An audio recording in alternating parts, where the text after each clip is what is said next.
The first time he saw her, she was singing by the river, voice rising through the humid New Orleans night like smoke curling from a candle. The song wasn't gospel, not exactly, but it had the ache of prayer. Lanterns floated on the Mississippi, and the crowd outside the Velvet Room swayed as if possessed by her sound. He should have turned away. The son of a preacher wasn't supposed to stand in places where wine replaced water and confessions cost $1. But she sang, and he forgot who he was. Before we begin, if this story finds a place in you, if you still believe that love can come back even after everything, hit like, subscribe, and comment the city and state you're watching from. That's how I know where these stories are finding their way. Her name was Evelyn Moore, though the posters called her Eve of the River. People said she'd run from a church choir in Georgia, that her voice had once saved souls before it started breaking them. No one knew which story was true, but all of them ended with the same verse, the one where she stopped singing for God and started singing for herself. That night, Samuel Reeves, the preacher's only son, stood in the back of the club, still wearing his collar shirt and Sunday gilt. He had come looking for someone else, a friend who'd lost himself to bourbon and blues. But when Evelyn sang the last note, he realized he'd found himself instead. She looked at him once, between verses. One glance, enough to burn away every sermon he'd ever memorized. And though he would return home before sunrise, washing her name off his mind with holy water and shame, the sound stayed. Because some voices don't ask for permission to be remembered. They just echo until you answer. The next evening, the river carried music again.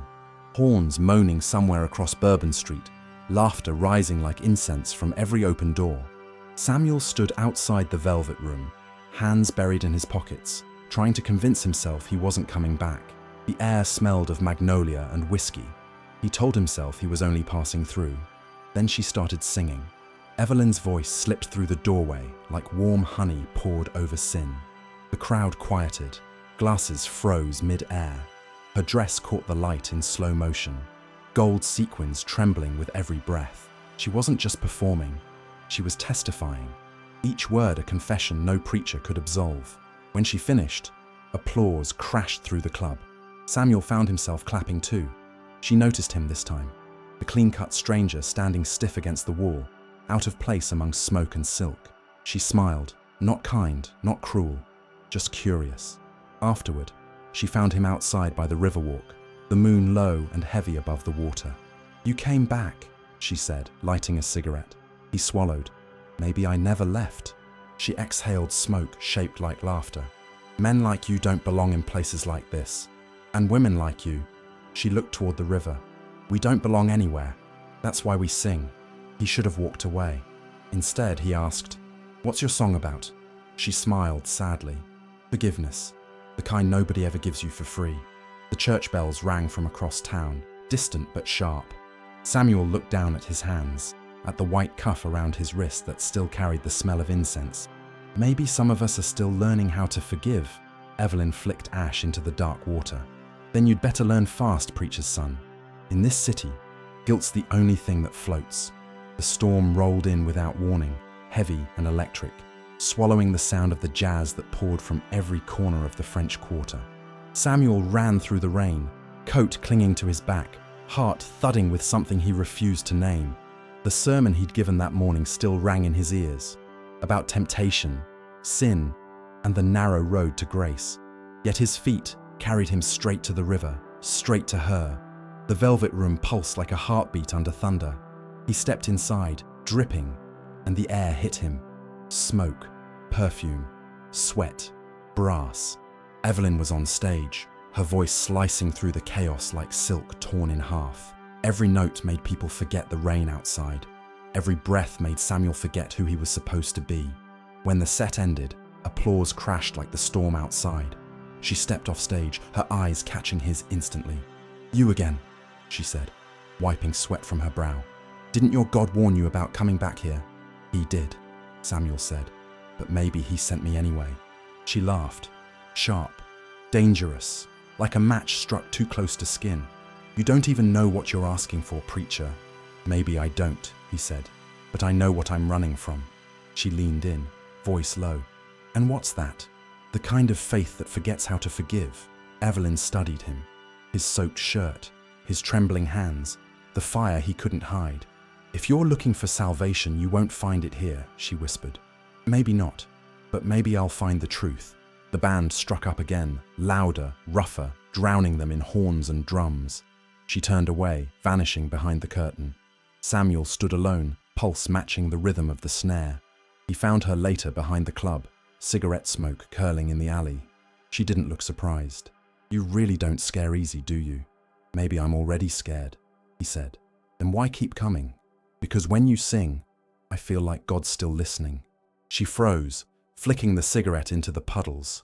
"Don't use his name to explain what you feel for me."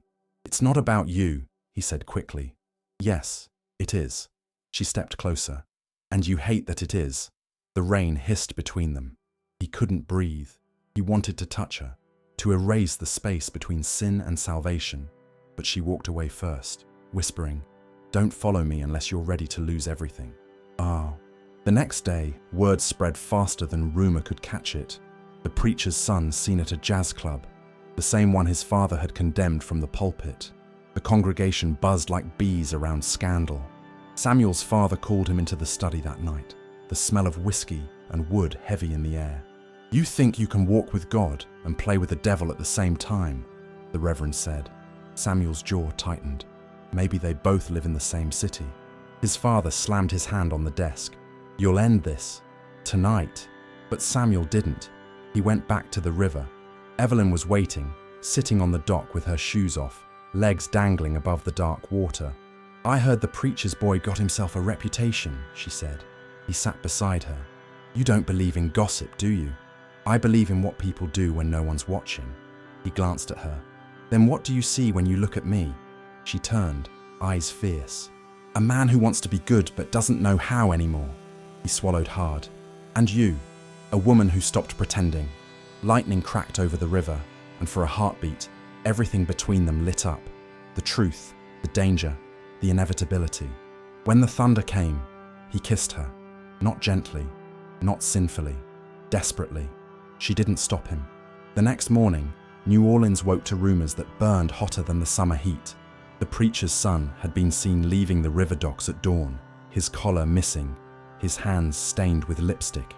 The Reverend's sermon that Sunday thundered louder than any storm, about sinners and songbirds, about redemption denied. Evelyn listened from outside the church doors, veil pulled low. Her eyes didn't cry, but her hands trembled. Samuel saw her silhouette in the doorway as he read scripture beside his father. His voice faltered, words choking in his throat. He wanted to run to her, to tell the truth, that sin had never felt like ruin, only recognition. But the bells rang, drowning his silence in holiness, and she was already gone. That night, the river rose higher than usual, swallowing the steps where she used to sing. He stood there in the rain, shoes sinking into the mud, the sound of jazz bleeding faintly from downtown. He whispered her name once, like a prayer. No answer, only thunder. Somewhere beyond the storm, a trumpet wailed, a song she had taught him to hear, the one that said love and faith were sometimes the same thing, both dangerous, both worth everything. By Sunday evening, the city had chosen its story. Headlines whispered, "Preacher's son falls for jazz sinner." Club owners laughed, church ladies prayed, and the French Quarter sold more whiskey than ever. New Orleans had always loved its scandals sweet and loud. Samuel walked through it like a ghost. The congregation's eyes followed him. Every handshake felt like a question. His father refused to speak. When he tried to preach, his voice cracked somewhere between mercy and lie. Evelyn vanished from the Velvet Room for 3 nights. Rumors said she'd been fired. Others said she'd run. But the 4th night, when Samuel left the church after another silent dinner, he heard her voice again. Not from the stage, but from the street corner outside. No microphone, no band, just her and the stormlight. She sang a hymn twisted into jazz, each note half sacred, half sin. People stopped. Samuel pushed through them until she saw him. "You still wearing that guilt like a uniform?" she said between verses. "I came to make sure you're safe." "Safe?"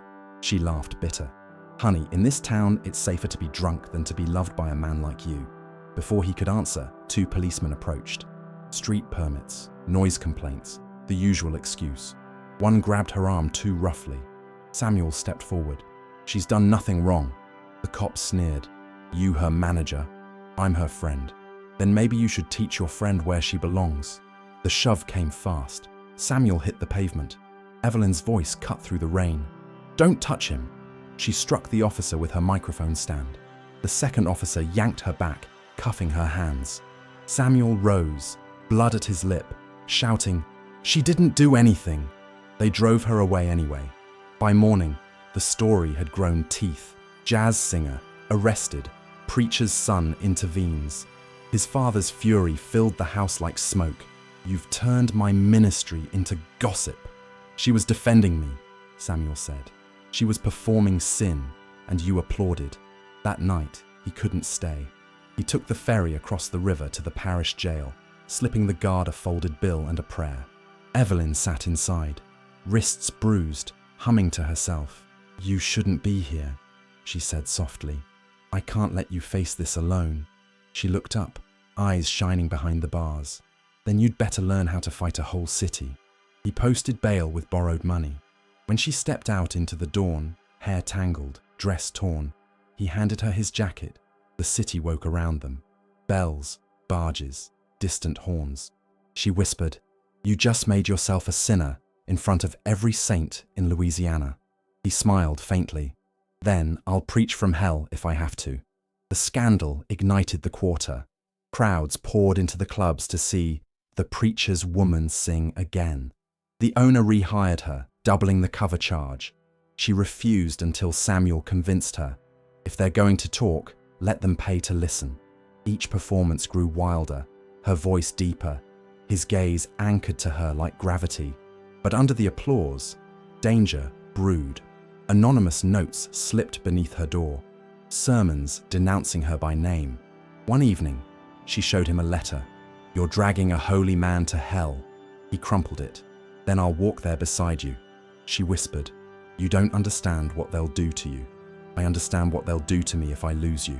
The next Sunday, he didn't show up to church.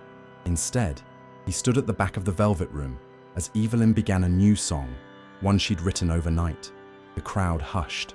The first lyric bared her heart. He came with thunder, and I mistook it for grace. When it ended, the applause never started. People just stared, knowing they'd heard confession disguised as melody. Samuel stepped onto the stage, took her hand, and kissed it in front of everyone. Gasps rippled through the room like wind through fire. Outside, the bells of St. Anne's began to ring. The city finally had its proof, and love, once whispered, was now a sin too loud to silence.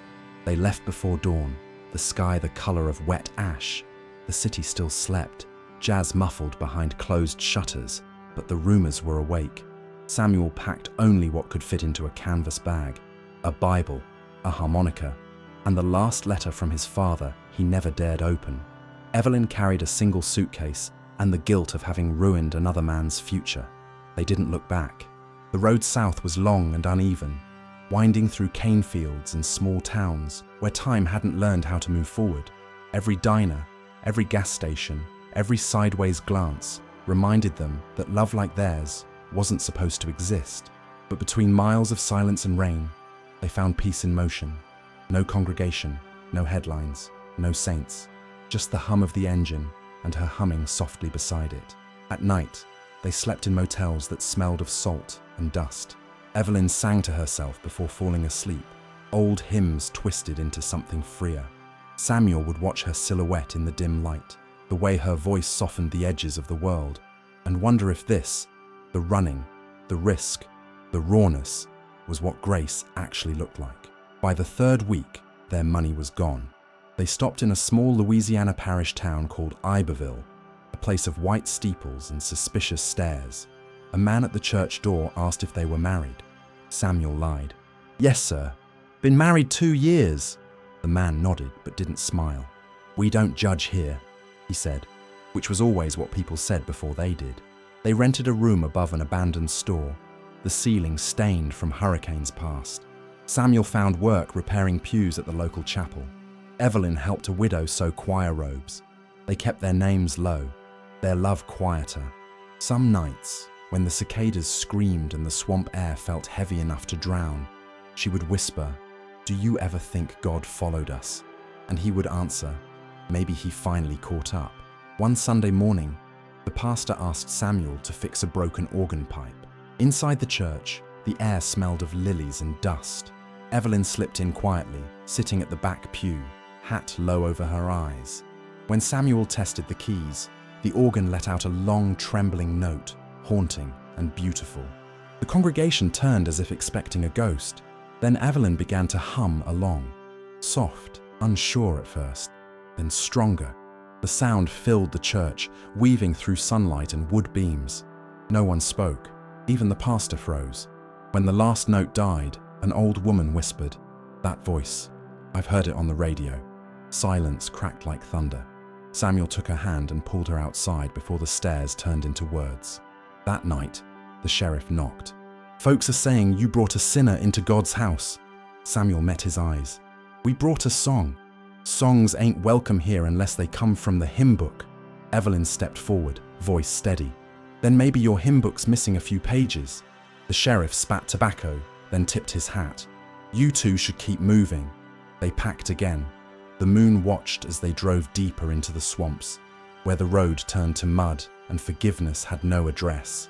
For 3 days they followed the bayou, sleeping under trees, surviving on canned beans and river water. When the rain came, it came hard, baptizing everything in thunder. Evelyn stood in it, eyes closed, arms open. "You feel that?" she shouted. "That's mercy." Samuel pulled her close, laughing despite the cold. "You'll get sick, then I'll sing louder." He kissed her forehead, rain mixing with tears. "You already do." And they reached a fishing village near the Gulf. Wooden docks, tin roofs, salt air heavy with ghosts. A preacher there, old and half-blind, took them in. He said little, only pointed to the church's peeling sign that read, "All souls are equal in the water." They stayed. Samuel fixed boats and played harmonica at dusk. Evelyn sang by the shore, her voice carrying across the marsh like a promise the wind refused to swallow. For the first time, they stopped running. Months later, a storm tore through the coast, stronger than any before. The church flooded, houses vanished. When dawn came, the town was half gone. But amid the wreckage, the preacher found them kneeling together in the mud, soaked and shaking, holding hands. "You saved her?" the preacher asked. Samuel nodded. "No, she saved me." The old man smiled faintly. "Then you've both been baptized proper." The floodwater receded. Life returned, slow and uncertain. Their love too changed. Less fever, more faith. They built a small shack by the water and painted it white. Every evening the sound of Evelyn's voice drifted across the river, mixing with the croak of frogs and the hum of insects. Travelers passing by sometimes stopped to listen. They said it sounded like church, not the kind with walls, but the kind that made you believe again. And Samuel would sit beside her, eyes closed, whispering, "Now I understand. You weren't the woman who sang by the river. You were the river." The air turned metallic hours before the storm reached the Gulf. Wind rattled shutters, waves slapped the pier, and thunder rolled like judgment finding its way home. Samuel felt it before he saw it, that old weight of prophecy pressing on his chest.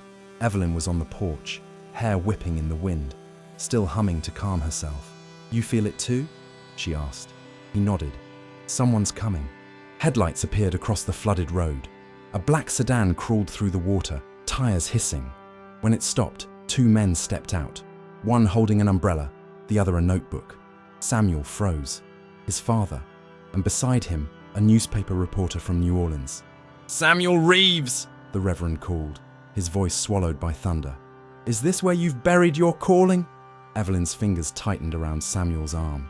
He moved in front of her. "I didn't bury anything. I found it." The reporter lifted his camera. Flash exploded white. The Reverend's anger cracked open.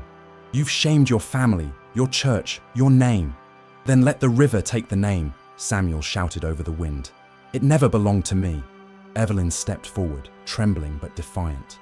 "If you came to damn him, you'll have to damn me too." Lightning flared. For a heartbeat, they all glowed. Priest, sinner, storm. The reporter's voice trembled. "Reverend, If I print this story, people will print the truth, Samuel cut in. Write that faith without mercy is just noise. The Reverend turned to leave, then stopped. Rain streamed down his face, or maybe tears. You think mercy is yours to define? No, Samuel said. But I think love taught me more about God than fear ever did. The old man's shoulders sagged. For the first time, he looked not like a judge but a father lost at sea. He stepped forward, placing his hand on his son's soaked hair. Then show me, he whispered. Evelyn began to sing. No stage, no lights, just her voice rising through thunder. The same hymn she had twisted into jazz now returned to prayer. The wind carried it across the water, a sound so raw the reporter lowered his camera. The Reverend closed his eyes, lips moving silently with the words. When she finished, the rain softened as if the sky itself had exhaled. The preacher said, "That voice was meant for heaven." She smiled faintly. "Maybe heaven's bigger than you thought." He looked at them both. "Come home, son." Samuel shook his head. "This is home." The Reverend glanced around the broken chapel, the flooded street, the woman still clutching his son's hand. Then he nodded once. "Then I'll stay for the night." By morning, the storm had passed. The reporter wrote the story exactly as it happened. Not scandal, but grace. Preacher's son builds church by the water. The photograph that ran with it showed 3 figures beneath a collapsing cross, smiling through the rain. People came, not to gossip, but to listen. Travelers, fishermen, lost believers. The little shack by the river became a chapel where jazz met gospel and every broken heart could hum along. One evening, as the sun bled gold over the bayou, Samuel sat beside his father on the porch. "You still think I'm lost?" he asked. The old man chuckled softly. "If this is lost, I hope heaven's hard to find." Evelyn joined them, setting down a pot of coffee. The 3 of them watched the river shine. Thunder murmured far away, gentle this time, like applause from the clouds. And when Evelyn began to sing again, the world listened, not to sin, not to scandal, but to forgiveness finally finding its voice. Because grace doesn't descend from the sky. Sometimes it walks out of the storm dripping wet, still holding the hand of the one you thought you couldn't forgive. Years later, the river had no memory of the storm, only the gentle rhythm of waves brushing against the dock, as if the world had finally exhaled. The small chapel they'd built stood faded but alive, its wooden cross tilted slightly toward the horizon. The locals called it the Chapel of Second Chances. Travelers came by boat and by foot, some for faith, some for music, most because they'd heard the story of a preacher's son and the woman who sang grace back into his life. Evelyn grew older, her hair silver under the southern sun, but her voice never broke. It only softened, like whiskey left open on a windowsill, richer with time. Each Sunday, she sang the same hymn that had once stopped a storm. Children sat on the steps outside, listening through the open doors, and Samuel's name was always whispered between verses, carried like a blessing. Inside her home, a photograph hung above the piano. 3 figures smiling through rain, a preacher, a son, and the woman by the river. Below it, Samuel's harmonica rested beside a small, cracked Bible, its pages wrinkled from years of humidity and tears. On her final evening, she asked the villagers to open the chapel windows. The air smelled of magnolia and rain again. She whispered, "Let the sound out, so he can hear me." And then she sang, quietly, steadily, the same song that had saved them both.